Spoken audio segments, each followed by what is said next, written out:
Ei kai siinä, voidaan aloittaa. So I was thinking of keeping this panel in English for two reasons. The first one was if there is English speakers here. But another one is that the technical terms, if anyone has used anything computer related in Finnish and you get trouble, you will never find answers ever. And you don't know what the translation to English is. So that's why I was thinking of keeping this one in English. But if you want to ask questions or talk in Finnish, that's fine. But the main presentation will be in English. So, the reason why I wanted to keep this panel is I want to talk about because just artwork commissions and commissioning. Because most of you, most likely, if you commission or do commissions, do them digitally these days. It's actually, whenever I see physical artwork, it's like, oh, that's kind of unique, that's like a new thing. But the thing with computers is that it is not as simple as just saving a WebP or JPEG. There's more to it than that. So I wanted to discuss that. And who am I? I'm actually, I have been Ferry, but I'm also E621 janitor. And I have been on the website after they introduced WebM support back in 2014. That got me interested in this topic, and I have been trying to improve and get knowledge about it. And I actually got janitor there in 2017. And after that, I have been mostly responsible with file quality and flags and replacements and animation and 3D artwork related stuff. And usually when there's some sort of problems with any kind of file uploaded there, usually anyone comes ask from me that, hey, what's your opinion, what is happening here, kind of deal. And I am I'm self-learned on this topic, but I feel like I know enough that I can answer stuff and things. What I am not good at is I'm not good at making presentations. This is my first ever presentation ever. So what I wanted to do is if you get any kind of comments or questions in between anything here, just feel free to ask. Just stop me and wave your arms in the air or whatever. And I can try to answer or give more info about that. So, like I said, furry community is mostly online, and that was actually good. If you were on the panel yesterday about Finnish furry history, you know that furries in general have started online and still are mostly online. And because of that, even artwork is mostly online, digitally produced and shared and given. And another problem is, like I said, even I'm myself and self-taught. And so are many artists who I have talked with. Most just figure out that, hey, I can do stuff myself. And then they learn slowly through that, and then they know how to do art. But they might not know everything around it because they haven't gone to any school or anything like that. So that's why there are many things, especially with file formats, where everyone just assumes that, oh yeah, my camera takes JPEG files, so I guess I'll use this JPEG option, kind of deal. But yeah, we are gonna go through general ideas behind this. So this is actually an example from last week, specifically. I asked one artist who started uploading their own stuff because they were really crunchy JPEGs. So I literally just simply said, why JPEG? And they responded, I'm not too familiar with different file sizes, I use PNG instead. And this happens really often. And it's kind of surreal to me because I feel like it should be basic knowledge at this point that you shouldn't, even if you use JPEG, that you shouldn't use immense compression with it if you are posting artwork online.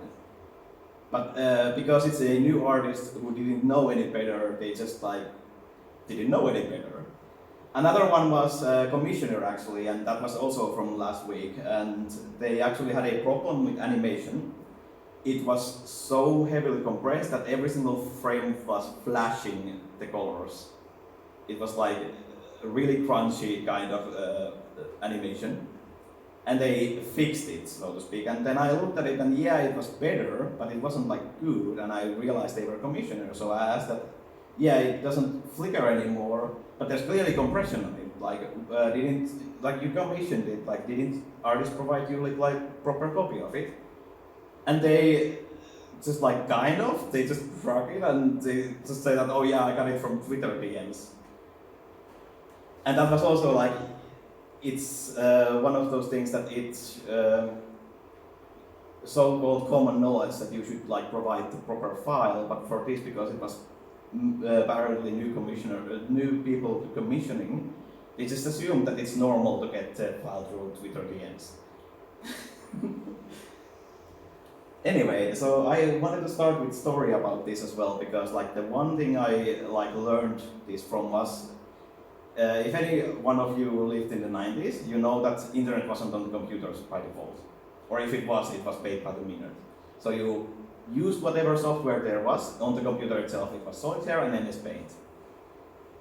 And you would do artwork and everything, and then there was some problem where I needed to format the computer, reinstall the Windows.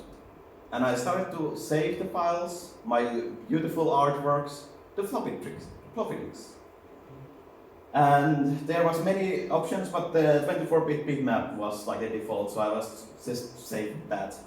And that was on the desktop, because I didn't know where else to save, of course. But the problem was, if I saved it as BMP, bitmap, it was 2.51 megabytes. The floppy drive only supports 1.44. So it wouldn't fit on the floppy drive. So I was like, how can this like small thing doesn't fit on the floppy drive? How is this possible? So I looked at the options and I tried everything of them, and I know that monochrome made it black and white, so that didn't work. But then JPEG was the next option. And that put like 126 kilobytes, and I was like, wow, I solved the problem. So I saved every single artwork as a JPEG, and all of them fit on the one floppy drive, and I was so happy. But then, when the Windows was formatted and I got the artwork back and I started modifying them with bucket fill, some of you might be seeing these artifacts in memes or something like that. But I couldn't understand as a child that what was happening. It was clearly a wide area. Why wasn't the bucket fill filling all of it? I was so confused. And then I started realizing that the red colors were a kind of problem. So if I tried to zoom, but the projector is really bad at showing. But when I zoomed in with it, I noticed that all of it looked really bad. And I didn't understand why, because it was not only simple shapes. Why would the computer save like this, where the bitmap was really clean? But then I realized that what is lossy and lossless compression by myself, because yeah, like this is the starting point where I started to realize these things, and then I started to learn these things and what you should be using. Of course, after this, I think it was like a Windows 90 version of MS Paint, so there wasn't PNG. PNG didn't exist at that point yet. But after that, like XP era and everything else, it had PNG option, and then I realized, okay, PNG is like BNB, but it's lower file size. So I started to realize what is lossless compression. Because bitmap is lossless, but it's not compressed. So it's, we get to this like later on. But these things, even I learn like slowly. I have to learn them myself. Nobody told me that, and if nobody tells you that, or if you don't know where to look the information, then you just don't know, and you just save as JPEG because that's what your camera saves. But the problem doesn't stop like from the 90s, because nowadays, if you open up any app on your phone, you know that there's usually two options. You got like gallery or media, and that's from Discord, so you get your camera reels under that. And then if you want to share a file, now it's a different option. Even though images are files, they are used differently. So nowadays, even if you use like proper formats on the mobile era, the apps for you do like JPEG and compression and whatnot. So like this kind of like accidental compression of your artwork is actually really easy thing to do because accidentally, because it's new kind of problem. Instead of MS Paint, now it's just mobile apps. And this is the kind of problem with artwork, because the artwork, you shouldn't be compressing it heavily, because it's artwork. You should be preserving it, you should be framing it on the wall kind of thing. And the problem with that is, especially if the artwork gets shared around, XKCD is amazing webcomic, by the way, you should be looking at it. If you compress JPEG file and you save it on your phone and then share it as a media again and again, you will finally get to this part where instead of beautiful lossless image, we get to this point where everything is loss and with 9 cat watermarks. And this is another thing with like lossy compression is a generation loss, is what it's called. There's Wikipedia part, but this is basically it, where people just share artwork, save it on their phone, share it as a media file which recompresses, then someone else saves it, shares it forward. I have seen so many furry porn servers where there's so crunchy JPEGs that I'm getting angry. And I'm the kind of Asperger where I see that, I just took like 5 seconds and here's the source, here's proper copy, use that instead. But yeah, but there's more than just lossless and lossy files. So if you are doing art, you most likely know what are source files, unless you use MS Paint. I know some artists who use MS Paint. There's no source files on MS Paint. But if you use any like actual art work, software like Krita, Photoshop, Sai, that kind of deal, you know there's 3 different file sizes instead. There's the source file, which gives all the information of the file, so all the layers, all the individual pixels perfectly. But the problem with those are that they are really huge, and they can only be opened by the software itself. So if you make it, for example, Paint tool, was it Paint tool say? Yes. So if you do Paint tool say, I think it was CSV file was that, yes. So if you do that, and as an artist, and then you go to your commissioner that, hey, it's finished, you send them CSV file. The commissioner gonna get really, really fucking confused, because they cannot open that file. And that's why, when doing artwork, the source files are like for you, and the lossless files are the finalized exported work. So when you are done with your work, it's like the painting is done.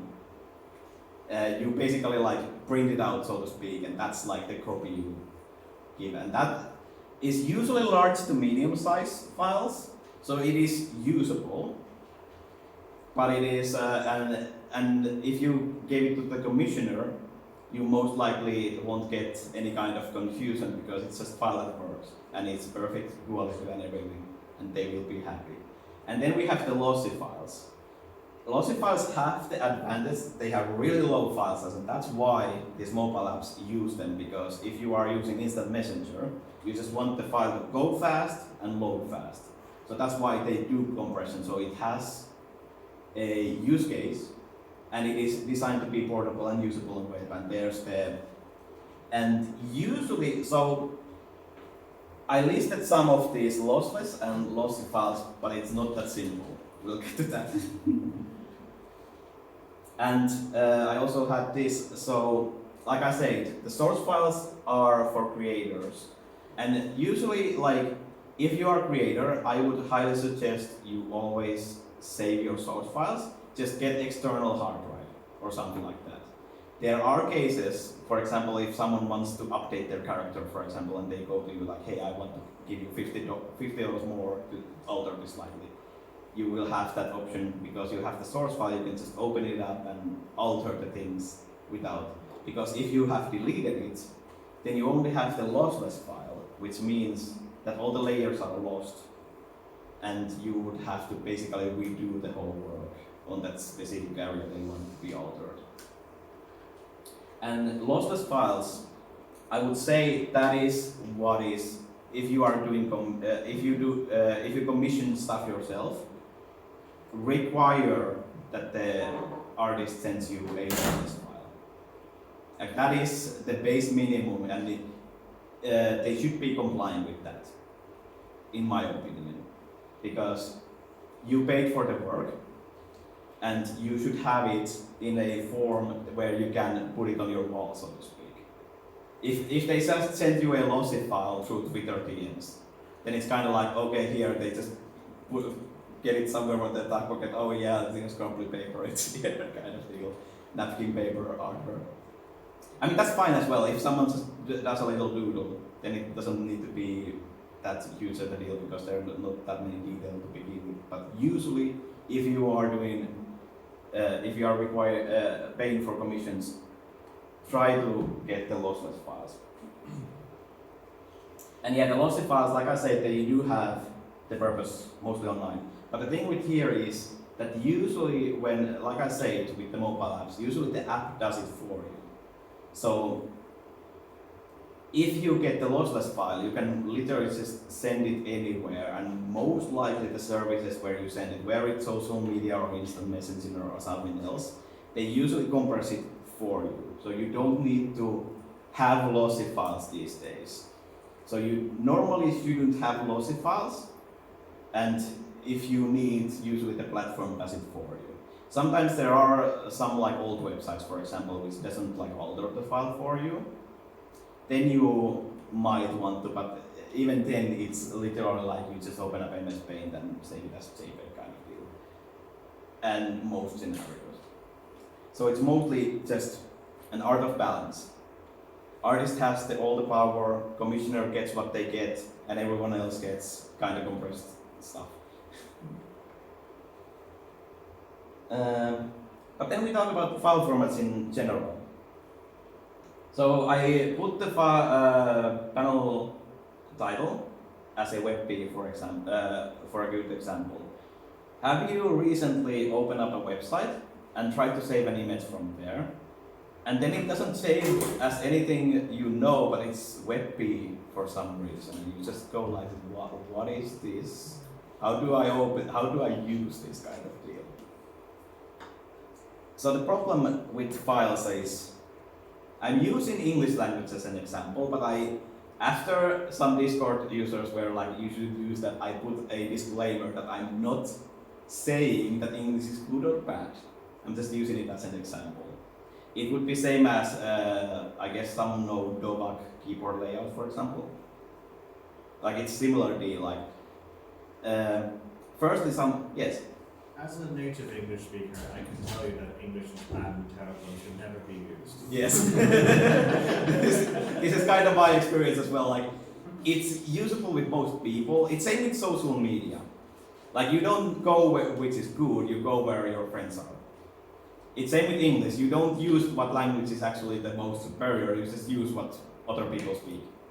It's the kind of deal with that. And someone has to make the language.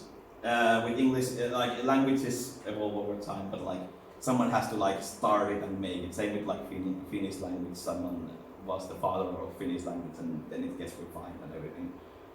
But the problem is that they have to now convince, like if we talk about, for example, like Finland, and I make up superior language which combines the best part of Finnish and English, but now my trouble is I have to convince and teach everyone how to use my new language, which is kind of hard, so I would like to add it.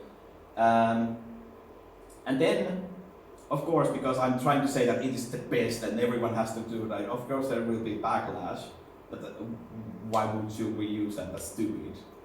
And then someone comes in like, hey, we did even better language, but you have to give us $5. And because of that, everyone just uses English because everyone knows it and it's free and it just works, kind of deal. And this is the same problem with file types. That's why we still use JPEG. JPEG is from the 90s. It is really an inefficient format. But because every single device knows it and it's good enough and it just works, that's why everyone uses it. It's good enough because like in the first MS Paint example, even if it wasn't like perfect, it still got the file sizes so much lower that I would fit them in the floppy disk. That was good enough. And that's why only now we have started to see this, like people realizing that, hey, we are still using formats from the 90s, we should be like doing something. And that's why we have the stuff like WebP files, because that is like someone going, hey, JPEGs are kind of stupid, let's do this format which looks better for the user, but also takes smaller file size, because we have the technology, we have the math. And I have a couple like examples of languages, like these are really boiled down examples, so don't get angry. I know this, like there's so many things. Also like ChatGPT helped me with a couple of paragraphs, so that could be this. But like if we talk about the PMP files, so the bitmaps. With the bitmaps, the reason why it was so large at the beginning, because it takes every single pixel on the image, and it goes like, okay, this is hex code FF, for example, for pure, was it white or black? White, yes. And the next pixel is also like FF. So it's literally going through every single pixel and saving them like this. And that is why, because it's uncompressed, because every single pixel is what it is, but it's also, that's why the files are sort of like, and that's why we got PNG. That was like after 90s, because everyone was like, hey, we need some format for the online to save uncompressed lossless files. Because before that, have you seen like lossless artwork from the 90s online, or furry artwork, for example? Like it is GIF files, because GIF was the lossless file format in the 90s. And that's what artists used, that if there was no colors, they just saved as a GIF, but it was like 500 by 500 because it was also modern time, so it would actually load it within minutes. But yeah, in the PNG, people started to think that, hey, we need format that actually saves file, but we can use lossless files online. So instead of saving every single individual pixels, they look at the groups of, oh yeah, there's like a round circle of FF in here, but there's also similar in here. And also like this is gradient from this to this color, hey, so we, instead of listing every single pixel, we can now list that, hey, there's area of this group pixel, let's just save it as a one little group. So now instead of taking like a megabyte, you take like kilobyte, because it's like, oh yeah, this color is here. And gradients are also like, it's math, it's literal math. And the computer, with bitmap, computer just reads it from G, but with VNC, it starts to reverse the math. So it starts to like, okay, so I have to do this math that I need to calculate these pixels here and these pixels here. So that is the disadvantage with lossless compressed files, because it needs computing power, because the computer has to calculate the math backwards. But we are in current year, 2023. Even your phone can do this in milliseconds, so it is a non-issue. So that's why I have said that if you have artwork, just require lossless copy, and it's usually PNG. Those are like even megabyte or two in most cases. And then we get to like JPEG files. These are like, if you want to know more, there's so many YouTube videos about JPEG files and how they work, because it's so old format and it's so known. But basically how JPEG works, instead of saving lossless files like individual pixels perfectly, they just cut the whole image into 8 by 8 pixel grids. Then they look at the grid that, oh yeah, this look kinda like the thing I have on my like map here, I guess I'll use that. And oh yeah, there's like red color on the top, I guess I'll just put the red on the top. And it keeps like going that, it's just approximating what looks like it was originally. So it doesn't save the original image at all, it's just approximating what it looks like on that 8 by 8 pixel grid. That is also why if you look at furry artwork as a JPEG, for example, or Facebook memes shared a million times, and you look at the like diagonal edges, that's why you see like those jagged edges there, because it's literally 8 by 8 grids, and it was compressed more. So the compression with JPEG is that if you compress it more, it just leaves out more data. So if there was red at the top and there wasn't enough data to put it there, it just goes like, I guess I keep it gray. That's why if you put compression to 1, even the colors go away because there's not enough that approximation left. So PNG, every single pixel is saved. PNG is more like puzzle pieces with a compatibility. And then JPEG is like you have mosaic, which someone just approximately made to look like the original thing. And then we do have some of the newer formats, but these are so new that you most likely haven't seen most of these, and I also don't like entirely know how the compression of this works. WebP is the one, so even if you go to Animus website, for example, if you try to save any image from there, it's WebP file now, because it's so. WebP is made by Google. It is designed to be the new format for the web, and that's why it's called WebP.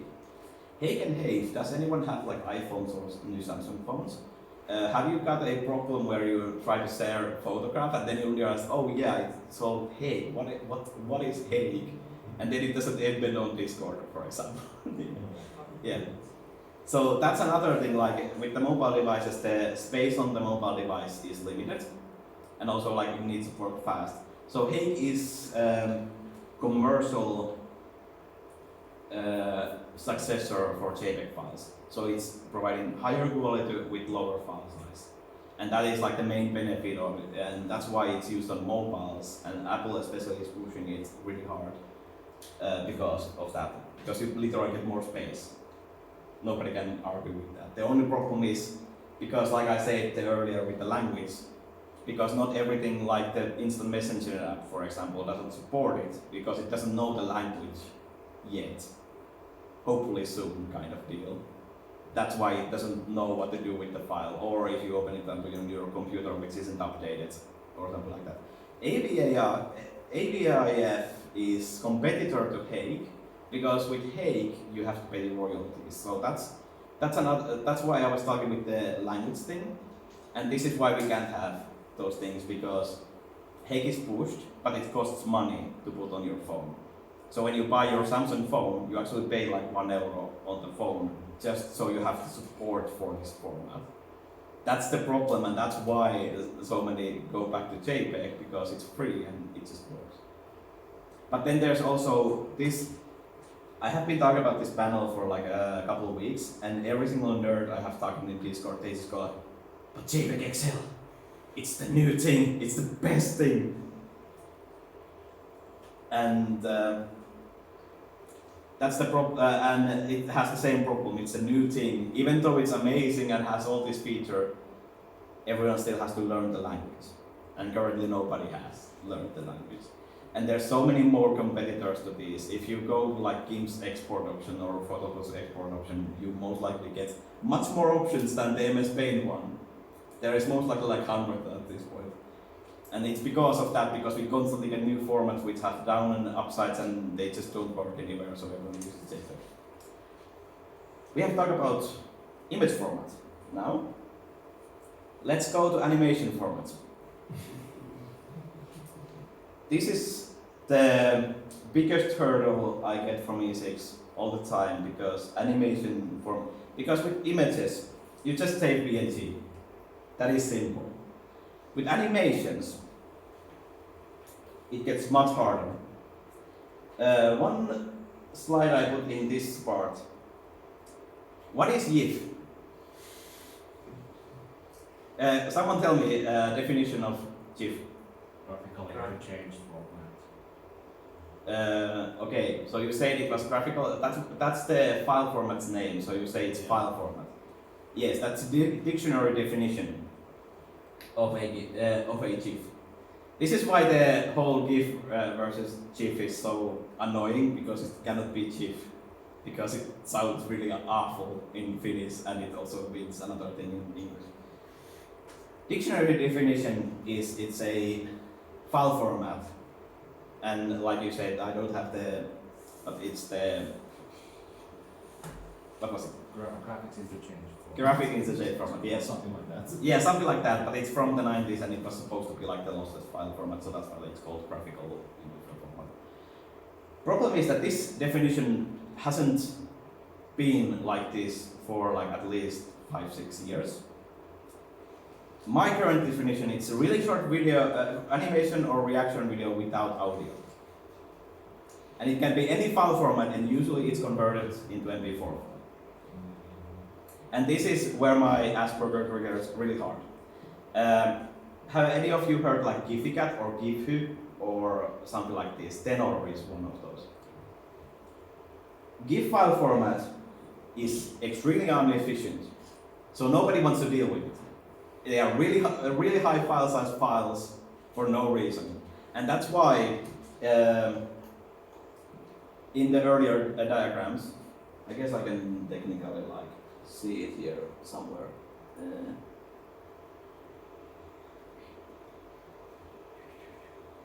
Here.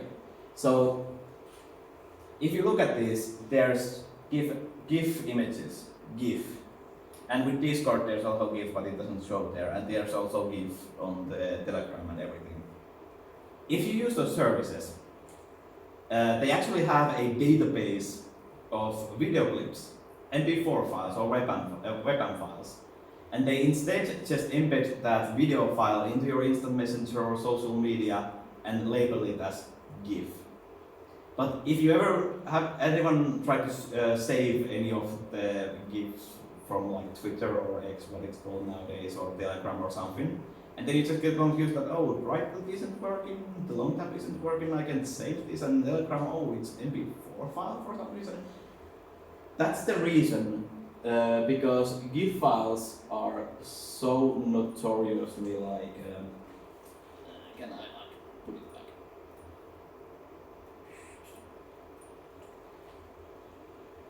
There. They are really notorious of like being, because they are lossless files. So how GIF animations work, I took Derek Hedrick's image as an example because this is fucking adorable. But how GIF files work, so they are basically like flipbooks instead of video files. So they have the lossless image first, and then they just have the next image on the same file, and then the next image. So it just kind of like goes through every single image. But like remember earlier, like one lossless image, it's like not huge, but it's still large. So if you have like 50 images on one image file, now it's 50 times larger. So instead of like 1 megabyte, it's now 50 megabytes. That doesn't work. So that's why we have optimization. So instead of, because there's the boobs, that doesn't change at all with the animation. It's always on the top. We can just, the next slide, we can just put transparency. And if we remember the lossless files, the lossless compression works that it just takes general area and saves it as a one thing. So when there's this huge area of alpha channel transparency, it doesn't take them much space. So now it's only a couple megabytes again. The problem is, if you have seen reaction images or memes or something like that, they usually aren't these simple animations. They can be like clips from the movies, for example, where the camera constantly moves and the characters are talking and there's text coming up. There's constantly more stuff coming up. And that's why you cannot do this optimization anymore. Like in the MS Paint example, even 1 pixel difference is a 1 pixel difference. It's completely different image at that point. So you cannot optimize it anymore. And that's why the reaction images, like for example, they would be like 50 megabytes now. So that's why we have these GIF services which have instead video files, and they just embed those video files because they are only like kilobytes now. So GIF as a file format doesn't exist anymore, but everyone still uses it. It's so weird, like situation. Another problem with this is that if you get like commission as an animation? What if it is like much longer? What if it's a much higher resolution? How do you share this with your like person who commissioned you? Because here's a couple random files. There's like game screenshot and there's YouTube video. This YouTube animator is actually really awesome. They do stuff. I forget lazy odd cats. So you cannot use the lossless files anymore. You cannot just save PNG because it's 1.50 gigabytes for 10 seconds of video. It is 120 frames per second, but like even half, it's like 500 megabytes. You cannot share that anywhere. It doesn't attach on email anymore. But if you look at lossy YouTube video, it is slightly longer, but it's 1.55 megabytes. So the thing is that with animations, you basically have to resort on lossy video files if you do longer video formats. One thing I can say, if you do animations that are short, share PNG image sequence or a PNG with your customer. That's like the PNG files are fully lossless because GIF files are limited to 256 cores. That's why GIF animations, I don't think you can see it here because this projector isn't amazing. But I think everyone knows what GIF compression looks like when it gets this grainy look to it and there's like static.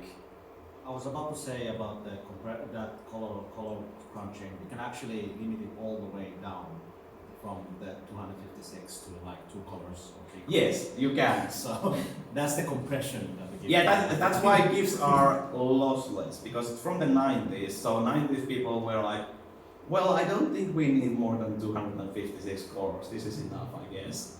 So nowadays, like back then, if you know the web from the 90s, it was like the GIF files were like really small. They were a couple pixels tall, so you wouldn't need more color.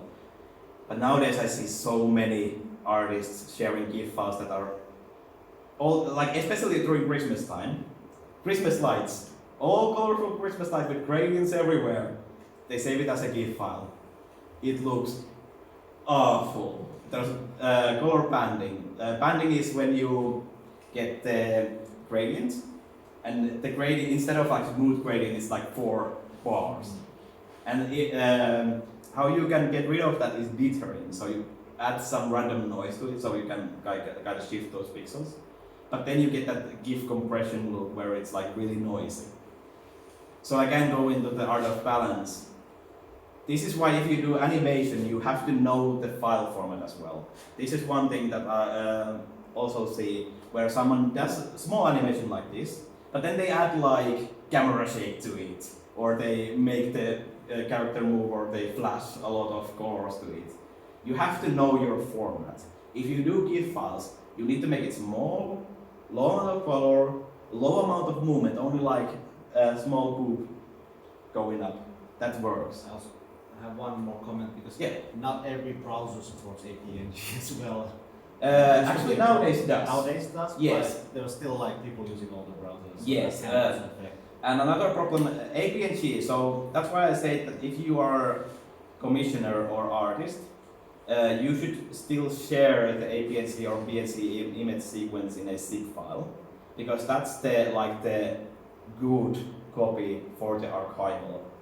That is what you can keep and you can frame on your wall. It doesn't animate on your wall, that's the minus part, but like, you get the idea.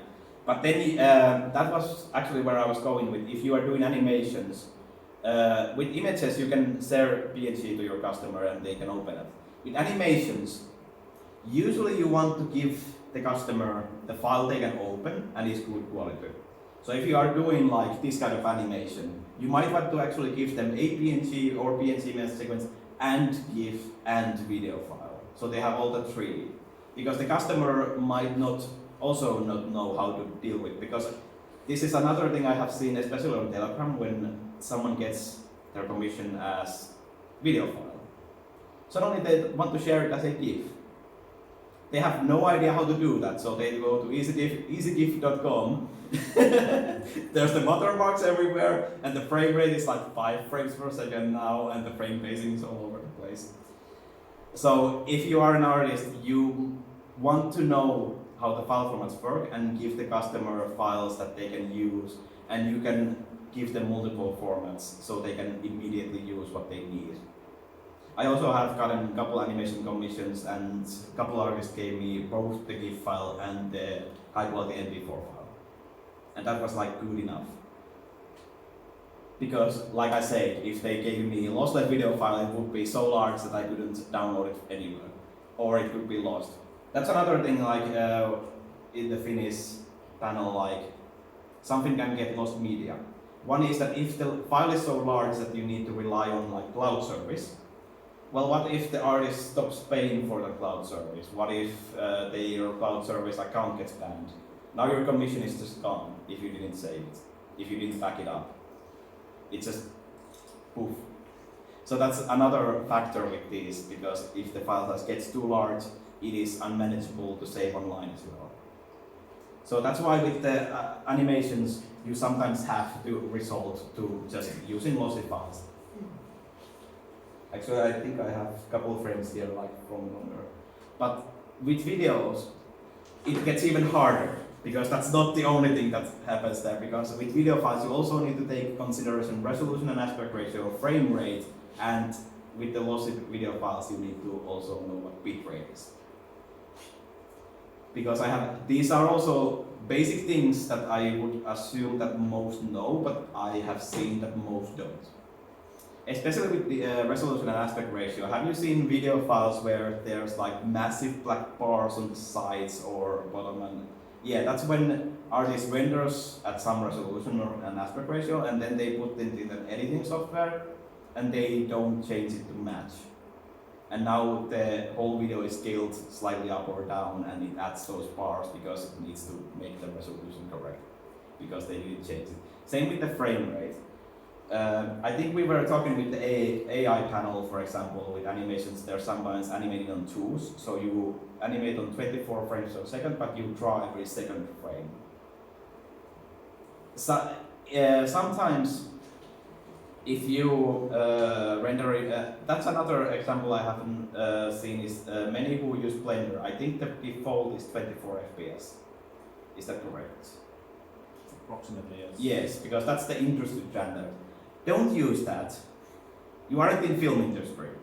You are making online videos. So most monitors and displays are 60 Hz. And if you do 24 frames per second, then it's trying to divide it to 60, and then you get some frames showing longer time than others. Use 30 FPS. Trust me. 30 or 60 is fine. But if you render at 24 FPS from Blender and you put it on Adobe Premiere and you suddenly make it 30, now you have this problem where 24 frames doesn't fit 30, so the Adobe software starts to duplicate some frames between to be 2. And that's where you get that hiccuping effect, where if there's movement, it's suddenly like move stops, move stops, move stops. And most people don't see that. But if you see it, that's a curse you cannot undo. I guess there's like audiophile curses that word, and you get the same with compression and FPS and everything like this. When you see it, you cannot unsee it. If you watch movies, for example, in your TV and it doesn't have movie mode, you might see the same effect when there's like panning shot, and it doesn't like move smoothly. It's just like kind of like tries to move. That's why modern TVs have the frame rate smoothing on, because that like generates interpolated frames. But anyways, so those are the things you might consider when you are editing and doing the video files. What the resolution, frame rate, and bitrate is, and resolution and frame rate, try to match them from your creation software, was it Blender or Krita or whatever, to the editing software, was it Adobe Premiere or Vegas or what you use, to the final export. That's why video files are so much harder, because there's so much more information and so much more steps and software to it. So many don't know even the basics. And because the basics are those, but then there's also codecs and containers, there's keyframes on the encoding process, then you have to know core space and bit depth are less because they are usually default. But then encoding mode, are you using constraint bitrate, constant quality, lossless mode, and then do you want to use 2 pass, etc. But you want to target perceptually lossless or transparent quality. So that means that if I put 10 people there, and they watch a video on the screen, if 9 of them say that, oh yeah, that looks amazing and that looks perfect, and then one is the nerd in the corner going, I see something on the corner, then it's like perceptually lossless. It's kind of subjective. That's why there's no hard things. There's general guidelines and rules of thumb, but there's no truth because there's no truth. It's literally just like 9 out of 10 people say, oh, it looks good. And you also need to keep in mind target platform. If you upload to YouTube, you kind of want to, how long have this been? 12, 15. Sorry, I have been talking a lot. My mouth is trying. If you're uploading to YouTube, you actually want to render at a slightly higher quality, because when you upload it onto YouTube, they take the file and then they encode it again. So that's where we get to that generation loss, where when you compress and compress, while again you get it worse quality. That's why many say on YouTube, for example, that you want to put slightly higher quality because it's gonna get lower. But if you are uploading, for example, to E621, it just shares the file. It is what it is. So you can just upload it how it looks. And like I said, it generates and yeah. And that's why, because there's that compression, when you are rendering from Blender and putting it on Adobe Premiere, please render at PNG image sequence or some other lossless format. Because I have seen people who render directly into MP4 file, so it's lossy already. Then they put it on their editing software, it compresses again, then they upload it to the YouTube, and then it compresses again. And it looks like shit. I do have one thing about that. It's like you don't want to do a direct to MP4 when you're doing a 2-week render time. Yes, you don't. You don't, because the Blender crashes. So if you are like 90% done with that MP4 file and it crashes, you have to do that bullshit again. Yeah, the file is unusable. It's not usable. So yeah, I highly suggest just animation sequences. I actually helped one friend to render. They had an animation and they were already rendering another animation and they saw an error on their first animation. I just said that, hey, I have a laptop, just use that. And they sent me the file. So I know with the Blender you render into PNG image sequence. Same with Source Filmmaker. If you do Source Filmmaker memes or whatever, or what do you do? PNG image sequence. That's a lossless format. And that is, if something breaks, the software knows where to continue and you have all the files and you don't need to render 2 weeks more. You can also distribute the rendering between multiple computers. Oh yeah, you can render every other frame on the other computer. So you can use like 2 computers to render and then combine. I sent those PNG files then through Mega and it was like 20 gigabyte zip file. So it is huge. Yeah, for your reference, when we did the animation project for them, because I was one of the renders and one of the effect artists on that project, we had over 17,000 frames or 200 gigs. Yes. Yes. So that gives you some. Yeah. So when you are working on video files, please have storage space. That is really important. Have the external drive and the internal drive. You need space, a lot of it.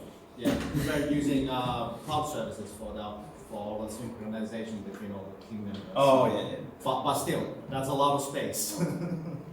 So just so it doesn't get even more complex, does anyone know how MP4 file actually works?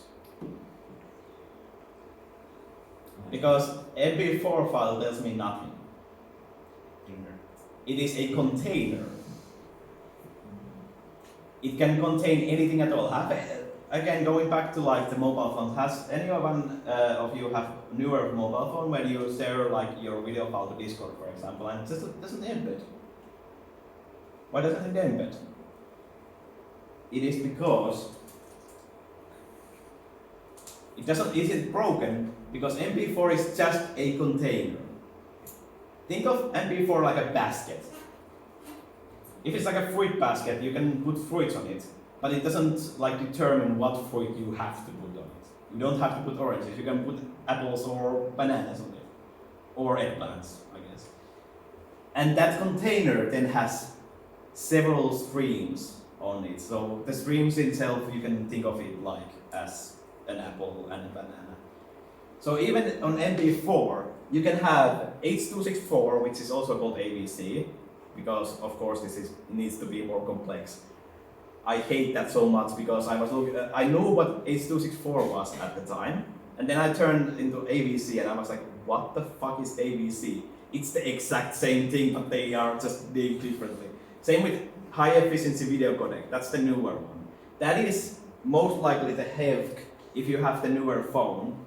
That is most likely what the problem is, because it is more efficient, it's newer format, but it doesn't open with everything because it's licensed format, so whenever you buy a new phone, you actually have to buy the phone that also has the license to play back and record the files. It's really annoying because that actually supports transparency too. Yeah, that's why I was getting. VP8 was kind of like VP8 and VP9 are the ones that are WebP formats. VP9 is amazing. It's because it's kind of like H.265. It also supports up the channel, and it's completely royalty free. That's why E621 uses it, because we don't have to pay shit to anyone. But the problem is that because commercial software doesn't support it correctly, then everyone just goes like, I don't know how to do those files. That's why these are so complex, and that's why I need to constantly explain and try to like help users of the site as well how to get their MP4 files to be VP9 files. Because they don't know what VP9 is because it's in webcam and their software doesn't know how to export it to webcam for some reason, even though it's free. And then even there it's like AV1 is upcoming format. I hope that succeeds. So far I don't have hardware acceleration, so it's really fucking slow. But AV1 is also an MP4. So MP4 could be H.264, H.265, AV1 or something else. It doesn't tell you anything. And then there's also audio file. It can be MP3, it can be WAV, it can be AAC, it can be Vorbis, it can be all those. And there's also rules, some rules, containers can have something in them and something else. You can put raw eggs on like fruit basket. It doesn't work. But if there's a egg holder, you can put eggs on there. The egg holder is the container, you can put eggs. And then MKB file, for example, is if you have ever really legally downloaded any anime, for example, that usually has like extra data. It can have like title of the episode, and it can have chapters, so you can skip the chapter, and then it can have subtitles with karaoke on the opening, of course. And that's like the MKB file. And that's why like the video files are so pain in the ass to teach, because there's so much more to it than just making the file. Same with GIF files, you just gonna make a GIF file. You have to know how to do your animation, and if you apply dithering and all that kind of stuff. With video files it's the same, you have to know what bitrate to use, you have to know what container and what codec you want to use. But if you want rule of thumb, write this, do this day, MP4, H.264, if you do 1080p video, like 10 megabits per second. That's like rule of thumb, but hopefully it changes soon, because H.264 is kind of old at this point, and it's kind of inefficient. And we use VP9 on E621, so please use that so I don't have to convert your files. Was that enough? Yes.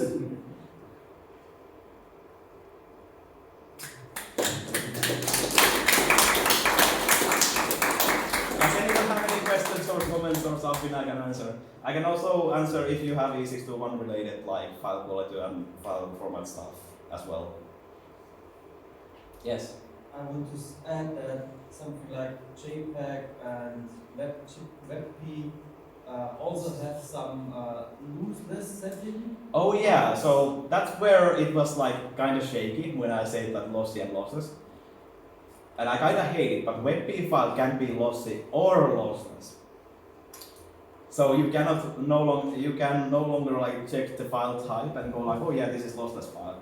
You actually have to like check the header or like file information or probe the file to know if it's actually lossless or not. But yes, the newer formats like JPEG XL, WebP, AVAF, these can be lossless as well, but assume they aren't unless you check them. Yes. The bear animation on the right hand side hurts me. It was supposed to hurt you because I got the model, I just plopped it in Source Maker, and I googled how to put animation from Fortnite to Source Maker and map it to that, and I just clicked some buttons, and that's what it produces. Also, it was the first model, so you can see the stomach. It actually has some problems as well. It has all kinds of problems. Yes, it's fixed now. Kaito was actually the one who fixed the stomach for me, so now my model can actually sit down without the stomach implanting it itself. That's good. But that's it. It was made by me. Thank you for your kind comments. And that is made by FinFur, by the way. And also, I think I'm gonna upload the 3D renderers to E621 at least. So if someone wants to see them later on, those can be found at least there. I guess I can put them in Telegram as well. Which format?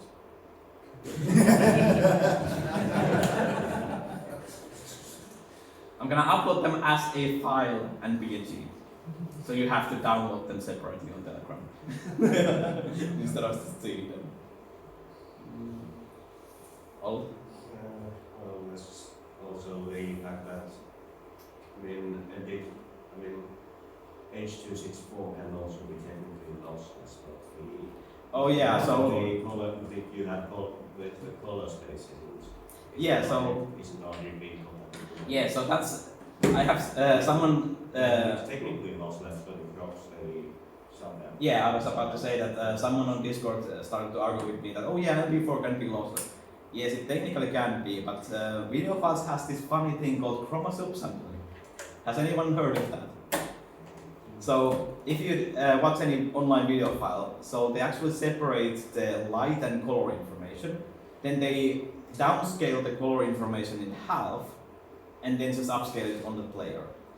Because human eyes are not perfect, even though we sometimes assume so.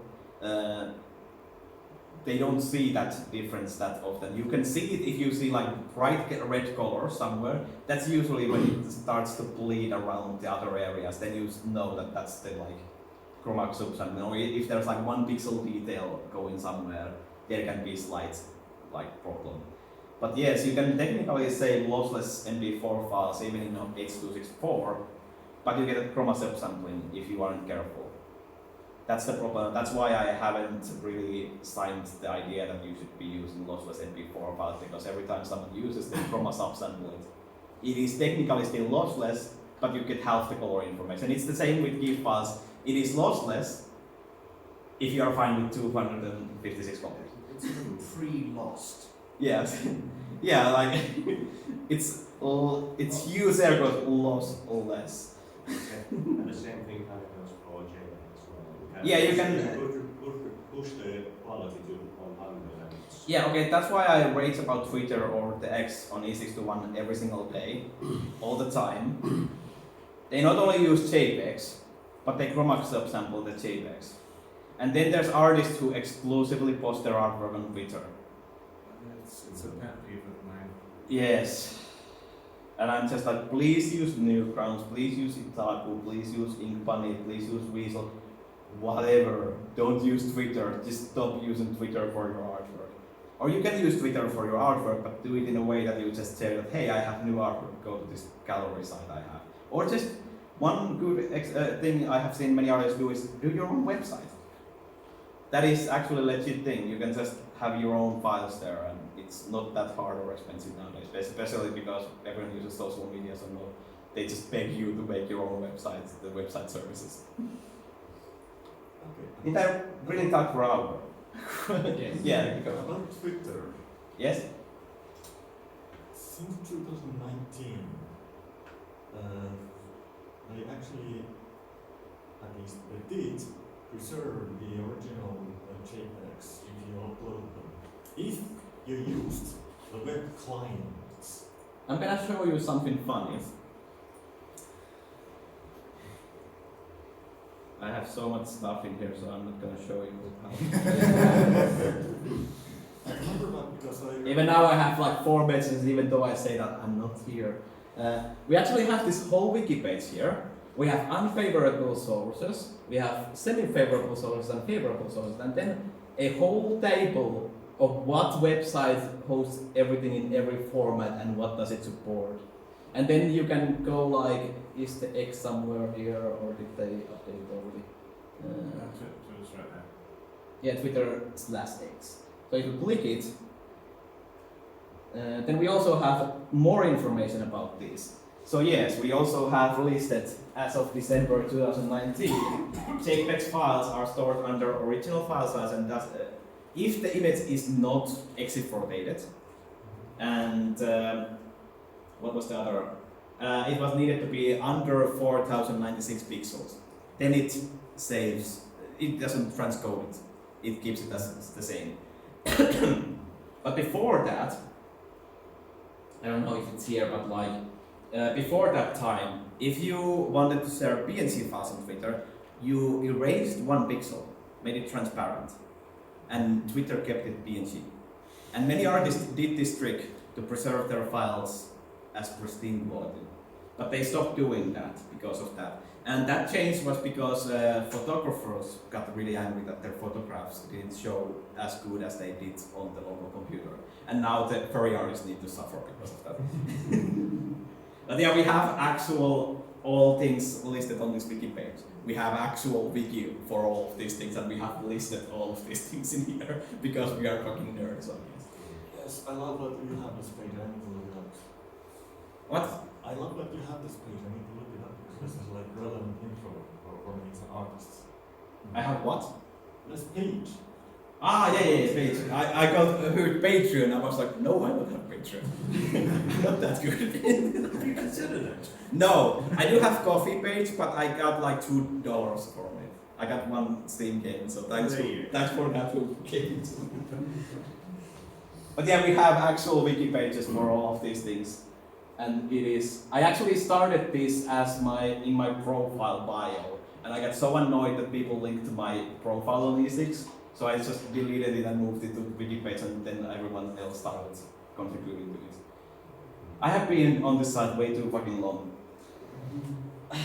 But yeah, I can also help with E6 related stuff if you need to, and I can try to answer stuff from that as well. But yeah, we actually care about file quality on there as well, because one of the site's purpose is preserving artwork. And to preserve artwork, we would like to keep it as good quality as possible, because if you have seen like animations from 90s, they are really tiny flash files which are like 5 FPS. And it's just lost because of that. It's basically lost. It's technically there, but if the artist doesn't provide the original file where they made that flash file from, it's kind of not available. We have had many people, like that's good that the site is known. We have had a lot of artists going like, hey, you support video files now. I have this like flash file I made in 1999. Here's a HD file of it. And I was like, thank you so much. This is actually appreciated, and I know this animation from the 90s. You were amazing.